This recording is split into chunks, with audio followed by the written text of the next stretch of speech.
Chers amis, frères et sœurs, ce soir, nous nous retrouvons ensemble pour continuer à étudier la parole de Dieu.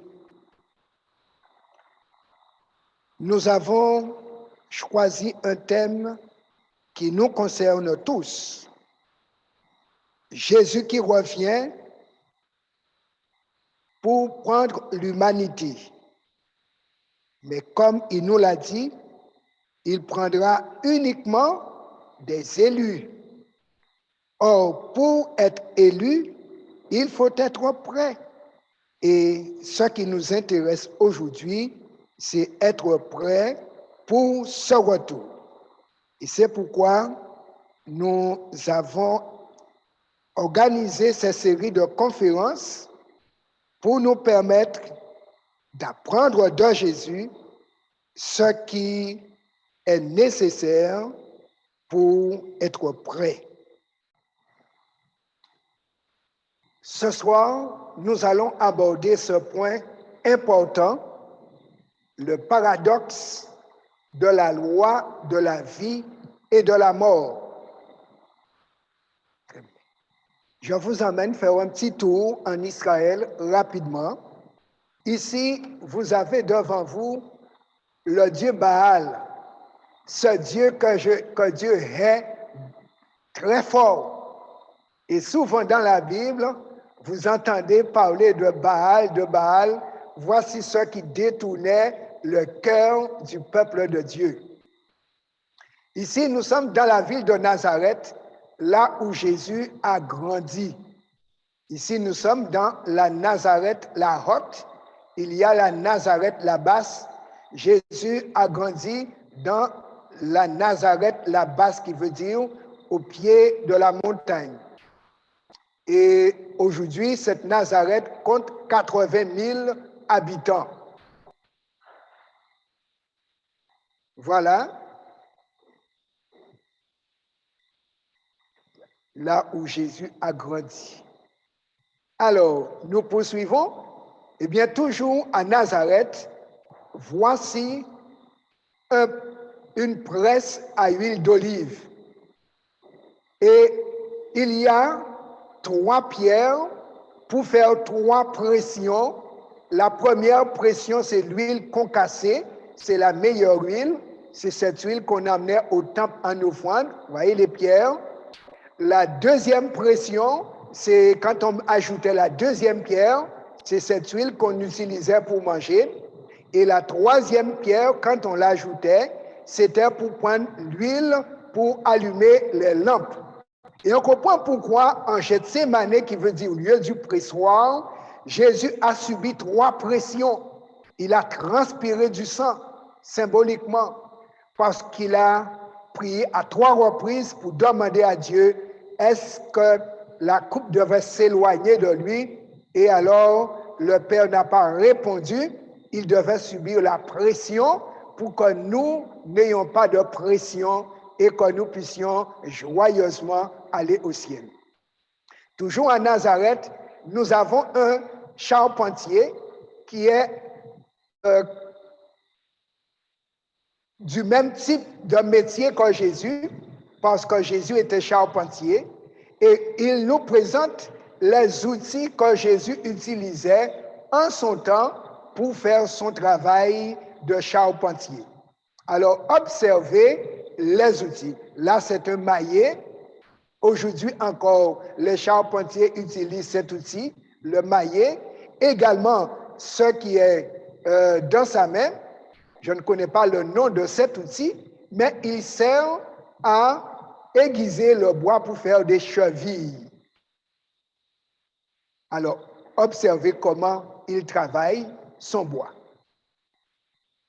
Là, il va essayer de faire une cheville. Là, vous voyez? Voilà. Ensuite, avec cette pierre, maintenant c'est la râpe ou une sorte de lime pour polir le bois. Ensuite, le ciseau à bois, il a une pierre spéciale pour aiguiser son ciseau. Et aujourd'hui encore, on utilise les pierres à aiguiser, les ciseaux à bois.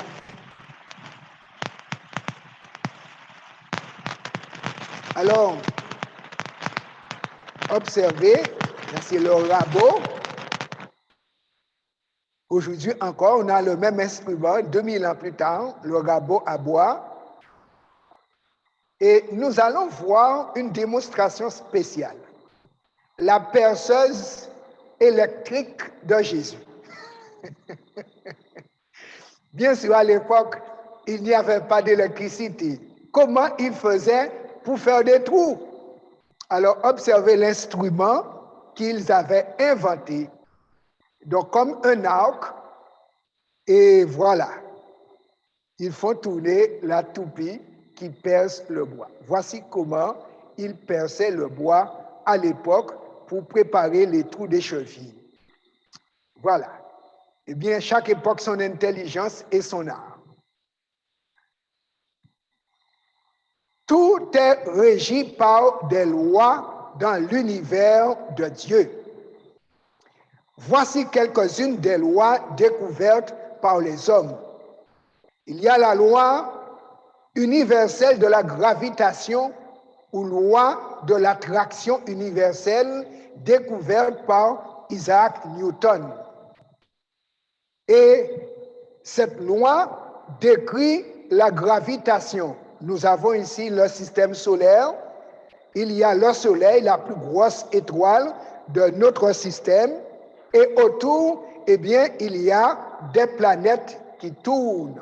Il y a 9 en tout, et notre Terre fait partie des planètes qui tournent autour du Soleil, et en même temps, les planètes qui tournent sur elles-mêmes, et c'est pourquoi nous avons le phénomène de jour et de nuit.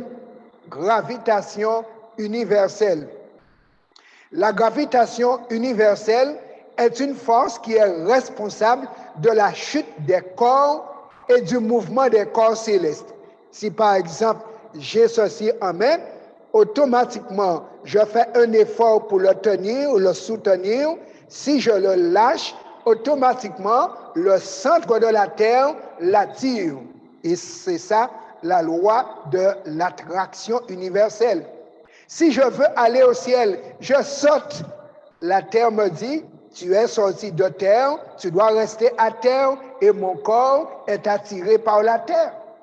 Seul quand Jésus viendra, il va bouleverser la loi de l'attraction universelle pour nous faire passer à la loi de la lévitation et nous décollerons de terre sans problème parce que nous recevrons un corps céleste attiré par le ciel.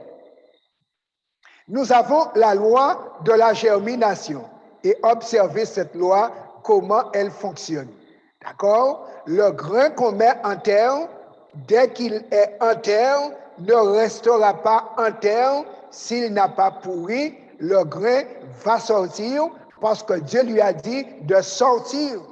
Et c'est pourquoi nous plantons nos jardins, parce que nous sommes sûrs que cette loi sera respectée. Sinon, nous ne mettrons ni poids de bois en terre, ni igname. Il y a la loi de la poussée d'Archimède. Et c'est ce qui fait le faire flotter. La poussée d'Archimède est une loi physique qui décrit la force dirigée vers le haut. La poussée verticale que subit tout corps plongé dans un fluide, un liquide ou un gaz, pour peu que ce corps soit soumis à la force de la gravité qui l'attire, quant à elle, vers le bas. Donc, il va y avoir deux lois qui vont se rencontrer. La loi de l'attraction universelle et la loi de la poussée d'Archimède qui fait que, eh bien, le fer va flotter. Et c'est ce qui fait que les canaux, les bateaux restent, eh bien, sur la mer. Pourtant, un bateau est en fer et pèse des tonnes. Pourtant, ça reste sur l'eau par rapport à la poussée d'Archimède. C'est ce que Napoléon ne savait pas. Et c'est pourquoi il a dit, si je savais que le fer flottait, je serais le maître du monde. mais ils ne connaissaient pas la loi de la poussée d'Archimède.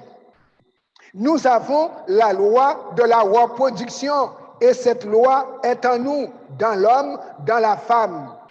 Il y a aussi cette même loi dans les plantes qui donnent des fruits selon leur espèce. Et c'est pourquoi notre proverbe dit « coco, pas café, abricots ». C'est une loi qui fait que l'abricotier va donner des abricots, le cocotier va donner des cocos. Nous avons les animaux également. C'est une loi que Dieu a donnée. Ils font des petits selon leur espèce. Et même si on te dit que ton cabri fait des bœufs, tu ne vas pas trouver la race de cabri qui fait des bœufs. Non. Les cabris vont donner des cabris et les bœufs des bœufs. Les humains, eux, donnent des enfants à leur ressemblance. Ça, c'est la loi de la reproduction. Et personne ne pense à changer ces lois. On les accepte et on compte sur elles justement. Imaginez une femme qui est enceinte et qui aurait peur ne sachant pas ce qui va sortir. Un enfant ou un chat. Ce serait terrible. Mais par rapport à la loi de la reproduction, elle dit, j'attends un enfant. Et elle porte l'enfant 9 mois et elle est sûre qu'au bout des 9 mois, elle va avoir un visage semblable au sien, n'est-ce pas? La loi de la reproduction. S'il y a des lois pour diriger le monde physique, le monde animal, le monde végétal, il y a aussi établi par Dieu une loi morale pour les humains qui sont des êtres moraux, créés à l'image de Dieu, capables de connaître les desseins de Dieu et de communiquer avec Dieu sur un même niveau. Considérons donc la loi morale que Dieu nous a donnée pour diriger notre esprit, notre psychisme, ainsi que notre vie entière, notre corps aussi, puisque le corps est au service de l'esprit et de l'âme. Et la loi morale, c'est pour l'esprit et c'est pour l'âme.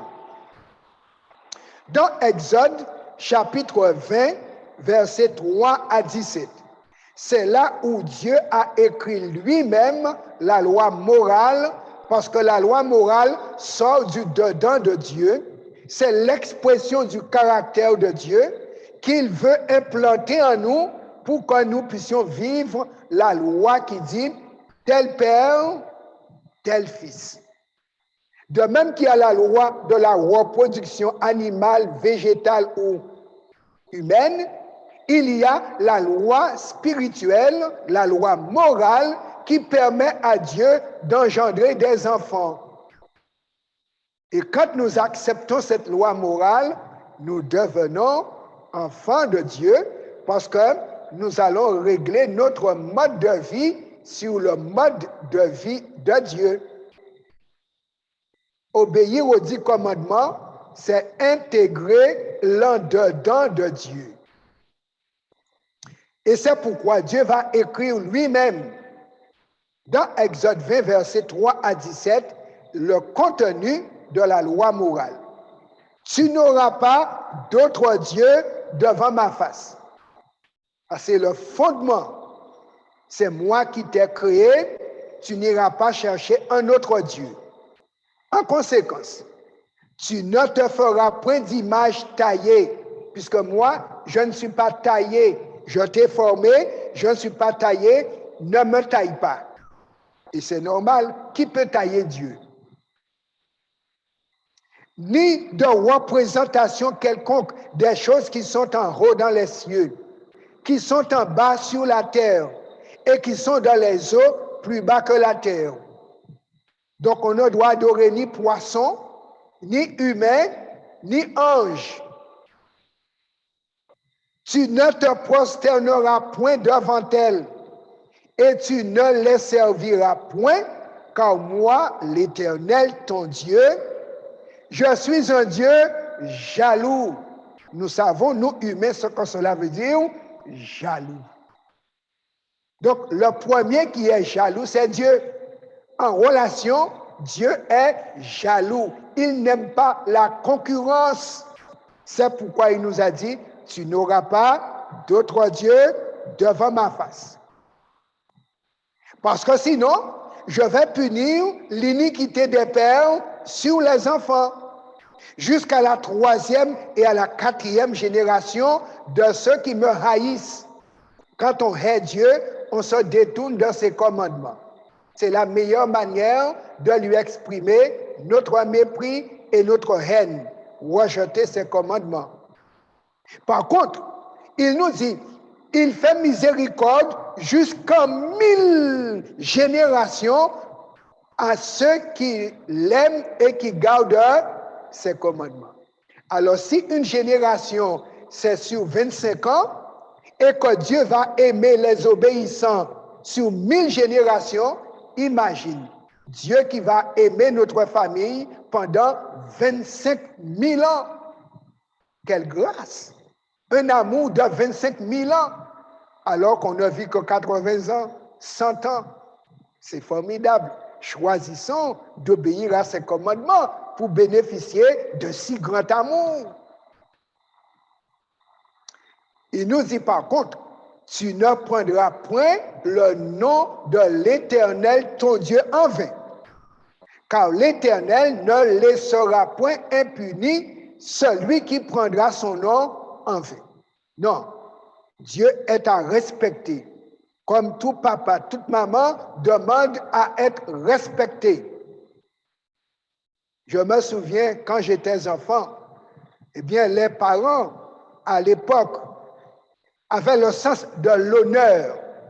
Et quand les enfants avaient tendance à faire des bêtises, ils disaient, pense au nom que tu portes. Parce que pour eux, ils ne voudraient pas qu'on dise un tel est l'enfant d'un tel. Ça, c'est jeter la honte sur le nom et sur la famille. Et c'est pourquoi à l'époque, les gens marchaient droit. C'était leur respect. Ainsi donc, Dieu veut être respecté en tant que papa, en tant que créateur. Il dit, tu ne prendras point le nom de l'Éternel, ton Dieu, en vain. Si on utilise son nom, c'est pour le louer, l'adorer, prier ou encore parler de lui pour le faire connaître. Mais autrement, son nom ne doit pas être utilisé à n'importe quoi, à n'importe quel moment.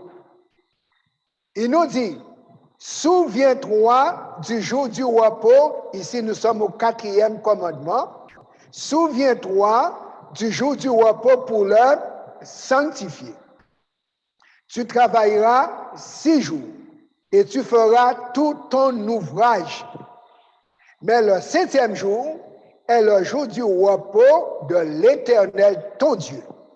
Tu ne feras aucun ouvrage, ni toi, ni ton fils, ni ta fille, ni ton serviteur, ni ta servante, ni ton bétail, ni l'étranger qui est dans tes portes.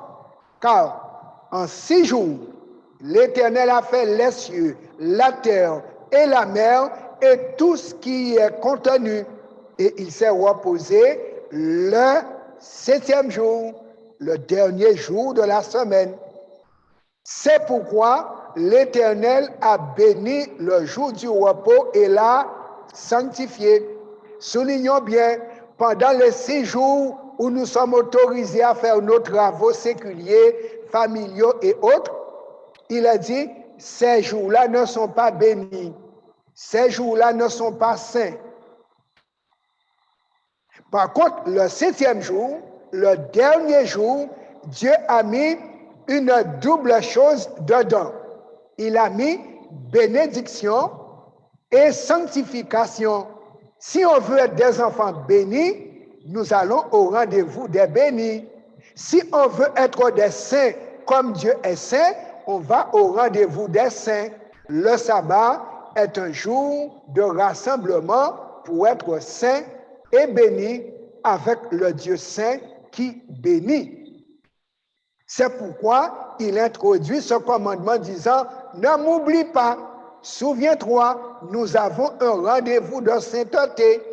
Et quand nous répondons à ce rendez-vous en personne morale, nous nous présentons devant Dieu pour l'adorer. Alors, nous avons un papa au ciel, c'est Dieu le Créateur. Il nous a permis d'avoir des parents terrestres et il leur a donné la loi de la procréation, car Dieu amène à l'existence par création et il a fait des parents ses associés. C'est pourquoi les parents font un acte d'amour pour donner à Dieu du travail. Et pendant 9 mois, Dieu va travailler. Et tout ce que la femme sait, j'aimais mon époux, j'aimais mon mari et je porte son enfant. Tout ce qu'elle sait, je porte son enfant, j'attends un enfant et 9 mois après, un visage sort. Mais est-ce que maman a su faire des os? Est-ce que maman a su faire un œil? Est-ce que maman a su faire des oreilles? Et bien pendant 9 mois, maman et papa ont donné du travail à Dieu. Et il a fait de nous, ce dont nous sommes fiers, une créature merveilleuse. Amen. Et chacun de nous, eh bien, est une créature merveilleuse. C'est pourquoi Dieu nous dit, honore ton père et ta mère, afin que tes jours se prolongent dans le pays que l'Éternel, ton Dieu, te donne. Remarquons bien, c'est le premier commandement avec une promesse. Si tu honores ton père et ta mère, tu vas vivre longtemps sur terre. Par contre, il nous dit au 6e commandement, tu ne tueras point. Donc, attention à la colère, parce que c'est le début pour pouvoir tuer. Et quand on se met en colère, on dit au diable, donne-moi le coup de main pour aller plus loin. Car tuer quelqu'un commence par la colère. Et si on ne le tue pas physiquement, on le tue dans sa tête. Et qu'est-ce qu'on dit? Jamais je ne vais te pardonner. Ça, c'est le tuer dans sa tête. 7e commandement, tu ne commettras point d'adultère. Et là, vous remarquez bien, 2 adultes tombés à terre devant un mari qui entre, n'est-ce pas? Terrible. Dieu sait que c'est dur et c'est grave. Il dit donc, tu ne commettras point d'adultère. 8e commandement, tu ne déroberas point. Dérober, si on prend le mot et on le décortique, cela veut dire ôter la robe de la femme sur elle en plein chemin.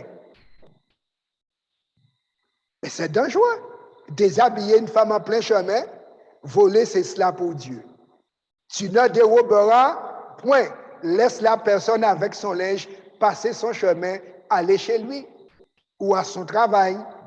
Ensuite, 9e commandement, tu ne porteras point de faux témoignages contre ton prochain.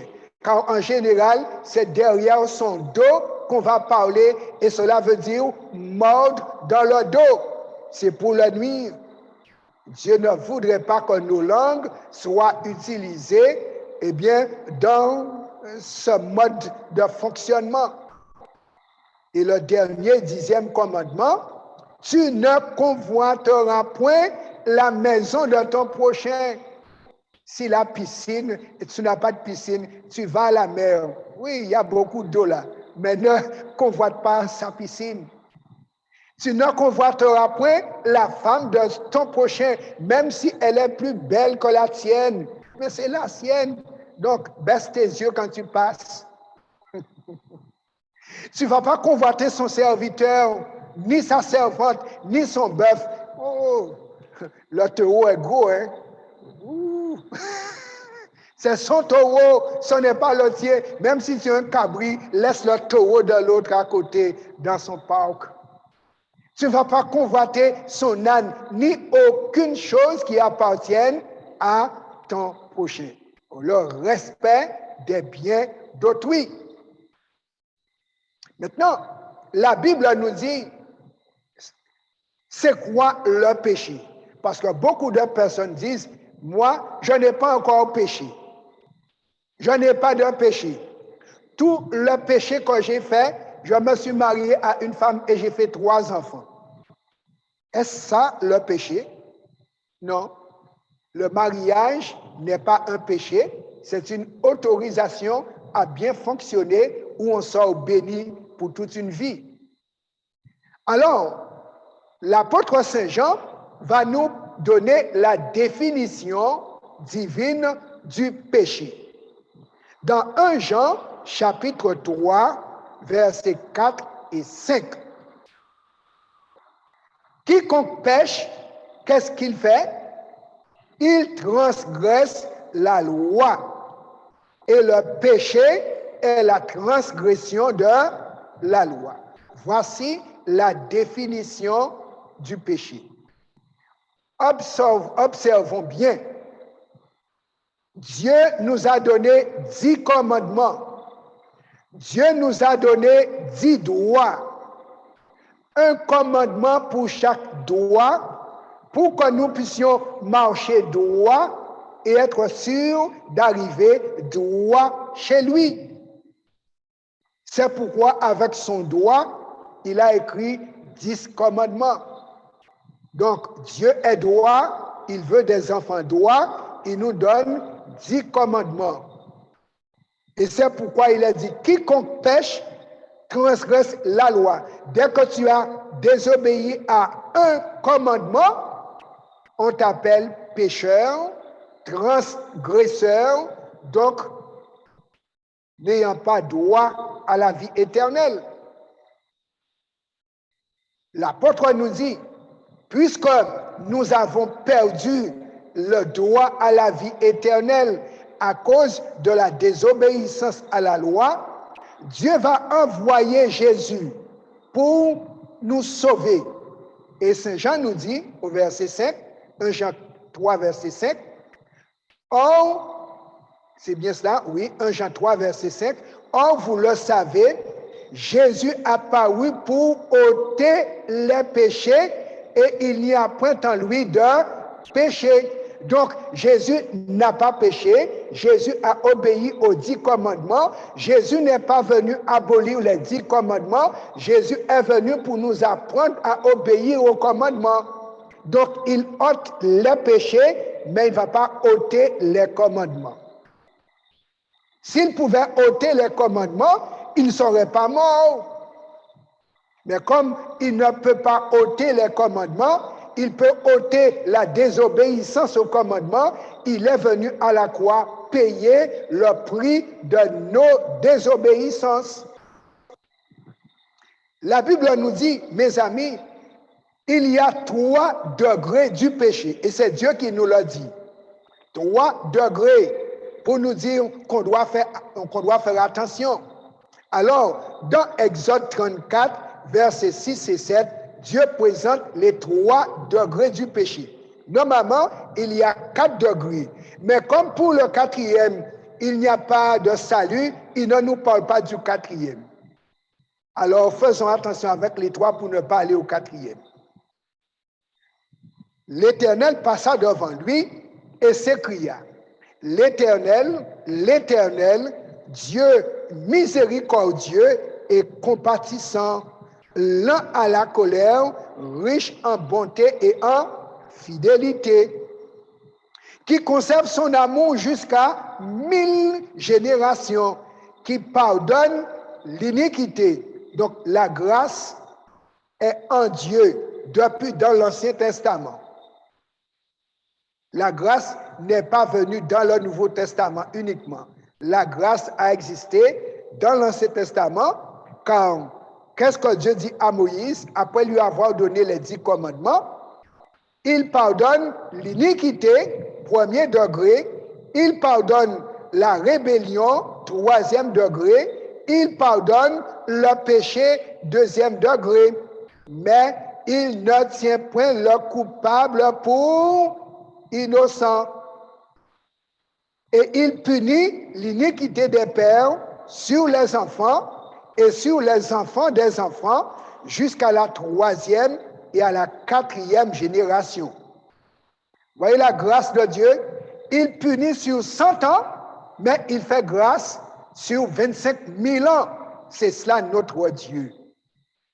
L'iniquité, mes amis, c'est le péché dans le cœur, une pensée mauvaise que l'humain ne peut pas voir. Ça, c'est iniquité. Et le roi David disait, si j'avais conçu l'iniquité dans mon cœur, le Seigneur ne m'aurait pas exaucé. Parce que Lucifer est devenu diable à cause de l'iniquité qui est partie de son cœur. C'est ce que Dieu lui dit. Je t'ai créé parfait et un jour, je trouve l'iniquité chez toi.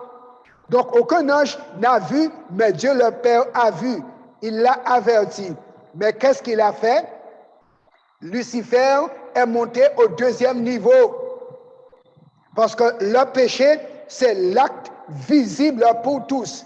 Et le deuxième niveau auquel Lucifer est parvenu, c'est qu'il a commencé à mentir aux anges qui ne lisaient pas son cœur. Et il a menti pour un tiers d'anges et il en a fait des démons. Et nous en avons peur. Ils sont devenus démons suite à la transgression du mensonge. Parce qu'il a menti sur Dieu aux anges. On l'a cru et ils sont devenus démons. Ils ne sont plus au ciel. Ils sont après nous pour nous empêcher d'aller au ciel. Et le troisième degré du péché, c'est la rébellion, qui veut dire, maintenant qu'on a déjà fait la chose mauvaise, on nous avertit, mais on persiste volontairement dans ce qui est mal. Comme on dit, je signe et je persiste. Et c'est le cas de Caïn. Caïn fut le premier maudit. Il a fait Dieu faire 2 voyages du ciel à la terre pour le sauver. La première fois, Dieu a fait le voyage lorsqu'il a vu le visage de Caïn, un visage dérangé, déformé par la colère. Dieu a dit, il y a danger pour Caïn. Dieu a fait un voyage rapide pour dire, Caïn, le péché se couche à ta porte. Toi, domine sur lui. Il a cru que Caïn l'aurait écouté. Il est remonté au ciel. Caïn a surveillé son frère Abel. Et on nous dit, alors qu'ils étaient loin de papa et de maman dans les champs, il a adressé la parole à son frère, mais il était déjà en colère, puisque la colère, c'est le frère de la mort. Et la Bible nous dit, étant en colère contre son frère essaie de lui expliquer que c'est lui, Caïn, qui a tort et pas Dieu qui n'a pas tort. Il va tuer son frère parce qu'il défend Dieu. C'est la rébellion. Et Dieu va faire le deuxième voyage pour sauver Caïn en lui disant, où est ton frère Abel? Et il répond à Dieu, suis-je le gardien de mon frère? Et parce qu'il a eu cette réponse, Dieu lui dit, bon, eh bien, la terre qui a bu le sang de ton frère ne va plus te donner à manger. Et tu seras vagabond. Et lorsqu'il a entendu le résultat, il a sursauté, mais trop tard. Et c'est pourquoi nous aussi, quand Dieu nous invite à nous repentir, il ne faudrait pas persister au mal, sinon on va rejoindre le camp de Caïn. La loi morale, mes amis, c'est une loi immuable, puisque la loi étant l'expression de l'en-dedans de Dieu, l'expression du caractère de Dieu, on ne peut pas changer Dieu, on ne peut pas changer la loi de Dieu, et Dieu ne peut pas changer sa loi, car si Dieu pouvait changer sa loi, il n'aurait pas sacrifié son Fils unique. Il n'aurait qu'à effacer et réécrire autre chose, ou dire, bon, j'avais dit ça, mais maintenant, on n'en parle plus. Non. Et écoutons ce que la Bible nous dit. Au psaume 19, verset 7, la loi de l'Éternel est parfaite. Donc, comme son auteur, Dieu est parfait, la loi est parfaite. Et cette loi parfaite, elle restaure l'âme. Donc, le péché a bousillé notre âme. Dieu veut remettre la loi à sa place pour que notre âme soit restaurée, soit belle et retrouve la vie éternelle. Et alors, le psalmiste dit, le témoignage de l'Éternel est véritable, il rend sage l'ignorant. Effectivement, quand on ne connaît pas la Bible, on ne connaît pas la loi de Dieu. Mais quand on ouvre la Bible, on découvre la loi de Dieu, alors on devient sage, qui veut dire on va bien choisir par discernement. La loi, non seulement elle est, comme on a vu, immuable, elle est parfaite, elle est éternelle comme son auteur, parce que Dieu est éternel. Nous lisons au psaume 119, versets 151 et 152, ce que David, l'homme selon le cœur de Dieu, a dit. Tu es proche, ô Éternel, et tous tes commandements sont la vérité. Dès longtemps, je sais par tes préceptes que tu les as établis pour toujours. Donc, Dieu a fait savoir à David que les 10 commandements sont établis pour toujours. Donc, si nous voulons être dans la vérité, avoir la vérité, il faut que les 10 commandements soient implantés dans notre vie pour façonner notre caractère à la ressemblance de son auteur. Et là, on a la vérité et on est dans la vérité. Et la vérité nous permettra de voir le Dieu véritable. Alors, voici, Jésus confirme tout ce que je viens de vous dire. Dans Matthieu chapitre 5, versets 17 à 19. Et c'est Jésus qui a écrit les 10 commandements. Et comme c'est lui qui les a écrits, voici ce qu'il nous dit. Ne croyez pas que je sois venu pour abolir la loi ou les prophètes. Je suis venu non pour abolir, mais pour accomplir. Car je vous le dis en vérité, tant que le ciel et la terre ne passeront point, il ne disparaîtra pas de la loi un seul iota ou un seul trait de lettre jusqu'à ce que tout soit arrivé. Un iota, c'est la plus petite lettre de l'alphabet grec, c'est le I. Et le trait de lettre, c'est le point du I. Donc il nous dit, ni le I, ni son point ne va disparaître de la loi. Celui donc, il fait un avertissement. Celui donc qui supprimera l'un de ses plus petits commandements, ce ne sera certes pas Dieu le Père. Et qui enseignera aux hommes à faire de même, sera appelé le plus petit dans le royaume des cieux. Et là, c'est un langage hyperbolique pour dire, comme au ciel, tout le monde est à égalité. Si au ciel on te déclare petit, c'est que tu n'es pas de taille à fréquenter les habitants du ciel.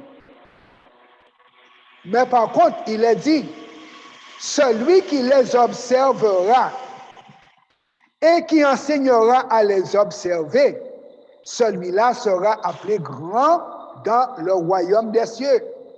Alors, comment aimeriez-vous qu'au jour du jugement, Dieu vous qualifie? Petit pour le ciel ou grand pour le ciel? Entre petit et grand, je préfère être vu grand parce que mon papa est le Dieu très haut. Alors, considérons le paradoxe de la loi de la vie et de la mort. Cette loi morale, comme on a vu, étant parfaite, immuable, comme Dieu, cette loi a un rôle. Et l'apôtre Paul nous le dit dans Romains chapitre 7, versets 7 et 8. Que dirons-nous donc? La loi est-elle péché? Loin de là. Mais je n'ai connu le péché que par la loi. Donc, au lieu de s'attaquer au péché, les gens, Satan les conduit à s'attaquer à la loi. Donc, garde le péché, mais détruit la loi. La loi est comme un miroir. Si vous avez dans votre visage ou sur votre visage une tache, est-ce que c'est le miroir qui a mis la tache ou autre chose?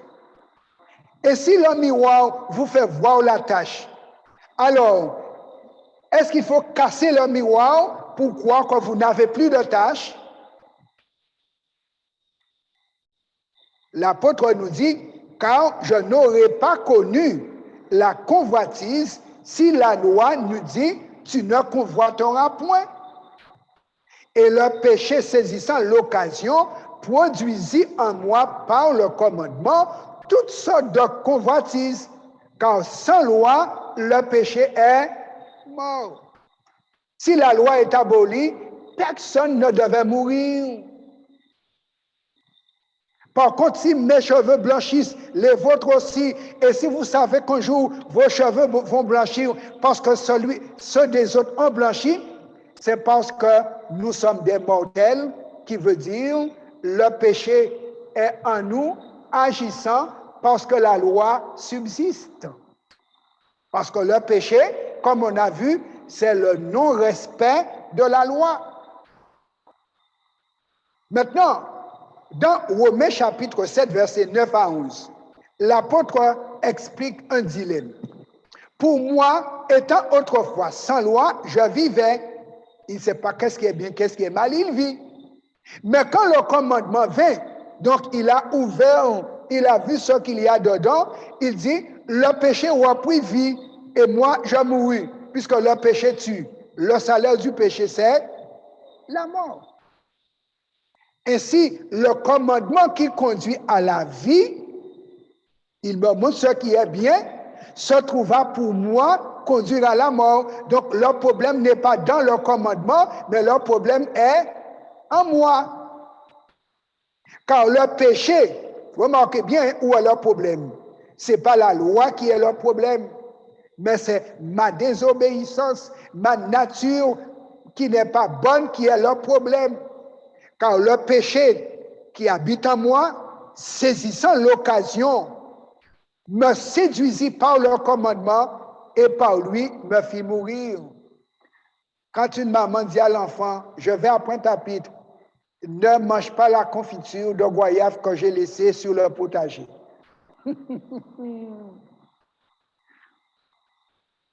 Dernière chose à dire, n'est-ce pas? Ne touche pas à la confiture. Ou encore, n'ouvre pas la boîte. Mais pourquoi il ne faut pas ouvrir? Pourquoi il ne faut pas goûter? Et on va tester pour voir, mais pourquoi? Elle a dit non. C'est ça qui est arrivé à Ève. Dieu a dit, tu pourras manger de tous les arbres du jardin, mais ne mange pas de cet arbre, sinon tu mourras.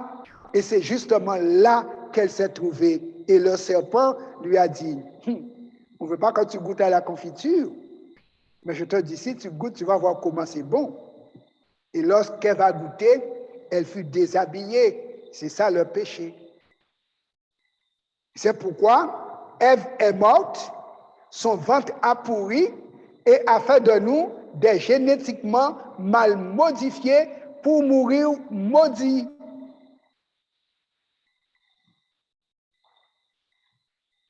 Vie ou mort, chers amis, tout dépend de moi et de Jésus. Dans Romains 7 toujours, versets 14 à 18, et dans Romains 8, versets 1 à 4, l'apôtre Paul explique. Nous savons en effet que la loi est spirituelle, donc elle est bonne, comme Dieu qui est esprit. Mais moi, c'est moi le problème. Je suis charnel, vendu au péché. Voici ce que je suis.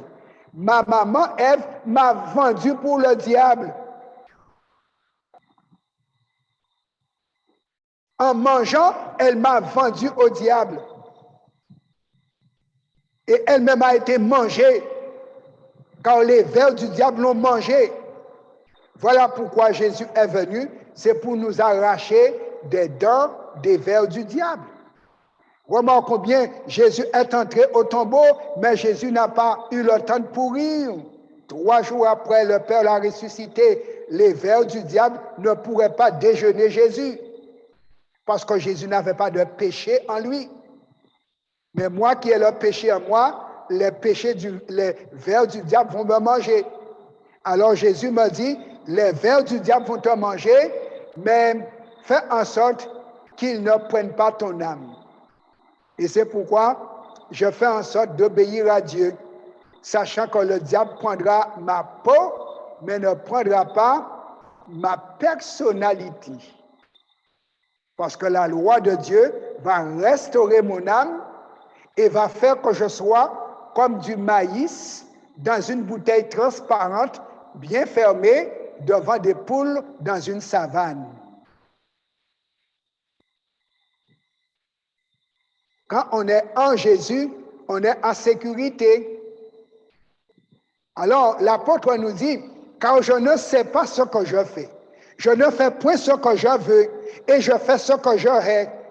Or, si je fais ce que je ne veux pas, je reconnais par là que la loi est bonne. Et maintenant, ce n'est plus moi qui le fais, mais c'est le péché qui habite en moi. Ce qui est bon, je le sais, n'habite pas en moi, c'est-à-dire dans ma chair. J'ai la volonté, mais non le pouvoir de faire le bien. On dit à Dieu dans le Notre Père, que ta volonté soit faite, mais si tu es sorti de la chambre, à quoi est-ce qu'on se livre? Le seul espoir de l'humanité, c'est Jésus. Et c'est ce que Paul nous dit. Tourne-toi vers Jésus. Romains 8, versets 1 à 4. Il n'y a donc maintenant aucune condamnation pour ceux qui sont en Jésus-Christ. En effet, la loi de l'esprit de vie en Jésus-Christ m'a affranchi de la loi du péché et de la mort. Car chose impossible à la loi des 10 commandements, parce que la chair la rendait sans force. Dieu a condamné le péché dans la chair, mais Dieu n'a pas condamné la loi. C'est le péché. Dieu a condamné la désobéissance, mais il n'a pas condamné le miroir qui montre le péché. Et il a condamné le péché en envoyant, à cause du péché, son propre fils dans une chair semblable à celle du péché. Et cela, afin que la justice de la loi fut accomplie en nous qui marchons non selon la chair, mais selon l'esprit. Oui, Dieu veut nous amener à la justice de la loi, mais si nous sommes en Jésus, Dieu a un grand souhait. Et c'est pourquoi Jésus peut nous aider à réaliser le souhait de Dieu. Dans Ésaïe 48, versets 17 et 18, Dieu notre Père s'exprime en tant que papa. Ainsi parle l'Éternel, ton Rédempteur. Je t'ai déjà payé pour te reformater. Et c'est bien de savoir cela. Quand Dieu dit je suis ton Rédempteur, ce qui veut dire je t'ai créé, tu m'as désobéi, je t'ai payé pour te reformater, pour te remettre comme tu étais au départ. En conséquence, tu es un être moral, tu peux me comprendre. Moi, l'Éternel, ton Dieu, je t'instruis pour ton bien. Je te conduis dans la voie que tu dois suivre. Oh, si tu étais attentif à mes commandements, ton bien-être serait comme un fleuve et ton bonheur comme les flots de la mer. Quel projet, quel souhait. Si jamais nous prêtions oreille à notre Dieu, il nous dit, tu connaîtrais un bonheur sans fin. En conclusion, frères et sœurs, chers amis, puisque nous sommes avec cette vieille nature que Dieu veut régénérer, transformer, sanctifier, il a un projet. pour chacun de nous, afin que nous puissions à nouveau observer sa loi sans pécher contre lui. Et ce projet, c'est premièrement faire l'Esprit Saint, troisième personne de la divinité, habiter en nous. Et Jésus l'a dit dans Jean 14, versets 15 à 17. Si vous m'aimez, gardez mes commandements. Si vous m'aimez. Et moi, je prierai le Père et il vous donnera un autre consolateur afin qu'il demeure éternellement avec vous. L'Esprit de vérité que le monde ne peut recevoir parce qu'il ne le voit point et ne le connaît point. Mais vous, vous le connaissez car il demeure avec vous et il sera en vous. Et si le Saint-Esprit est en moi, si le Saint-Esprit est en chacun, alors l'Esprit va se mettre au travail. Car c'est pour cela que Dieu le fait entrer en nous. C'est pour que lui, il grave la loi de Dieu dans nos cœurs et dans nos esprits. Et l'apôtre Paul explique dans Hébreux 8, versets 10 à 12, ceci. Il ne fait que reporter les paroles de Dieu lui-même. Mais voici l'alliance que je ferai avec la maison d'Israël. Après ces jours-là, dit le Seigneur, je mettrai mes lois dans leur esprit, je les écrirai dans leur cœur, je serai leur Dieu et ils seront mon peuple. Aucun n'enseignera plus son concitoyen, ni aucun son frère, en disant, connais le Seigneur. Car tous me connaîtront, depuis le plus petit jusqu'au plus grand d'entre eux, parce que je pardonnerai leurs iniquités et que je ne me souviendrai plus de leurs péchés. Remarquons bien ce projet de Dieu.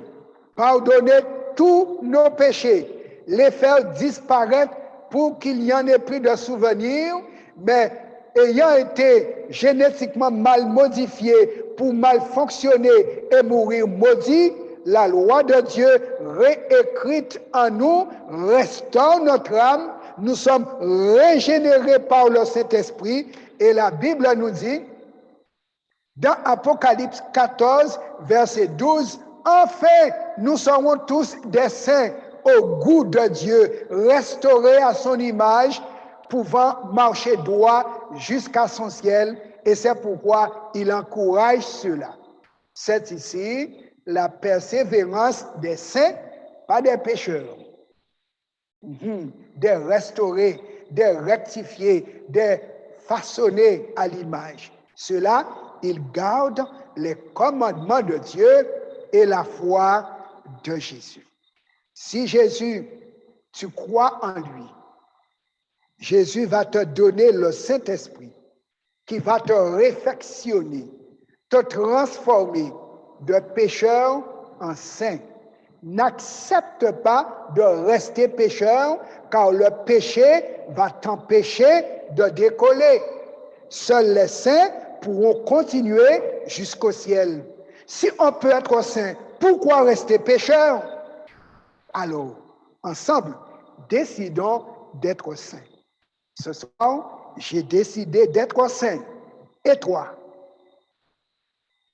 Le choix est entre tes mains. Nous allons prier pour que Dieu nous aide. Éternel, notre Père, notre Dieu, nous voici devant toi, devant ce message que tu nous as envoyé, alors que Jésus vient bientôt et il vient chercher des saints. Tu ne veux accueillir au ciel que des saints. Ce soir, tu nous as donné ton projet pour faire de nous des saints. S'il te plaît, que ta volonté soit faite en nous et pour nous. Nous te donnons notre cœur, inscris ta loi dedans. Nous nous soumettons devant ta volonté, inscris ta loi dans notre esprit pour que nous puissions vivre déjà sur cette terre comme on va vivre dans l'éternité avec toi.